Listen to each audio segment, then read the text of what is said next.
Rangpur rail station এলাকার তেলের depot নিয়ে বাড়ছে উদ্বেগ।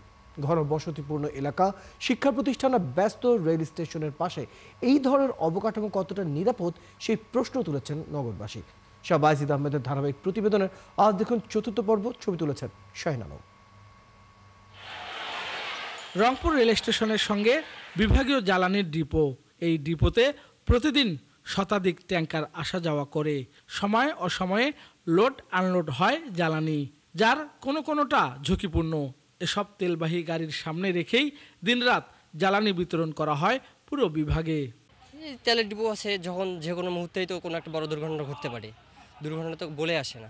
আর এছাড়াও যে আমাদের চলাচলের যে রাস্তাটা, এই রাস্তাটা স্টেশনের পাশে হওয়ার কারণে এই দিক দিয়ে আসা যাওয়ার যে ব্যাপারটা, হুট করে ট্রেন আসলে অনেকেই দেখা যাচ্ছে যে ইদানিং কাটা পড়তেছে ট্রেনে, যার কারণে আমাদের চলাচলের জন্য নির্দিষ্ট যে একটা ওভারব্রিজ থাকবে, সেই ওভারব্রিজটাও এখানে নাই। আমি সাধারণ নাগরিক হিসাবে মনে করি অতি দ্রুত জনসাধারণ এবং শিক্ষা প্রতিষ্ঠানের নিরাপত্তাজনিত কারণে খুব দ্রুতই এই তেলের ডিপোগুলো একটি নিরাপদ জায়গায় স্থানান্তর করা প্রয়োজন। বিশেষজ্ঞরা বলছেন, স্টেশন ঘনবসতিপূর্ণ এলাকায় এ ধরনের ডিপো রাখা মোটেই নিরাপদ নয়। এটি সরিয়ে নেওয়া দরকার।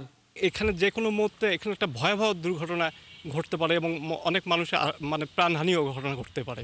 এই জন্য এইটা আমি বর্তমান সরকারকে আবেদন জানাবো, আকুল আবেদন, যে এইটা দ্রুত এখান থেকে এটা স্থানান্তর করে একটা সুন্দর জায়গায় নিয়ে যে এখানে একটা আধুনিক রেলওয়ে স্টেশন তৈরি করা হোক। যতদিন যাচ্ছে এই স্টেশনের চাহিদা বেড়েছে, কিন্তু সে অনুযায়ী নিরাপত্তা বাড়ছে না।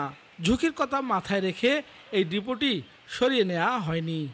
যে কোনো ধরনের একটা বিস্ফোরণ যদি এটা ঘটে, তাহলে কিন্তু এটা সামলানো খুব মুশকিল হয়ে যাবে। এটা হাজার হাজার লাশের এখানে পড়ে যাবে, আর কি ঢর পড়ে যাবে। এখানে 3টা তেলের ডিপো আছে, পেট্রোল, অকটেন, ডিজেল, কেরোসিন সবই পাওয়া যায়, বা গাড়ি আসে, ট্যাঙ্ক লরি আসে, এখানে আনলোড হয়। যে কোনো সময় একটা দুর্ঘটনা ঘটতে পারে, ঘটলে এলাকাবাসীর ক্ষতি হবে। অথচ এলাকার মানুষের ডিপো সরিয়ে নেওয়ার দাবি বহুদিনের, কিন্তু কার্যকর কোনো উদ্যোগ না থাকায় যে কোনো সময় বড় দুর্ঘটনার সংখ্যা থেকেই যাচ্ছে।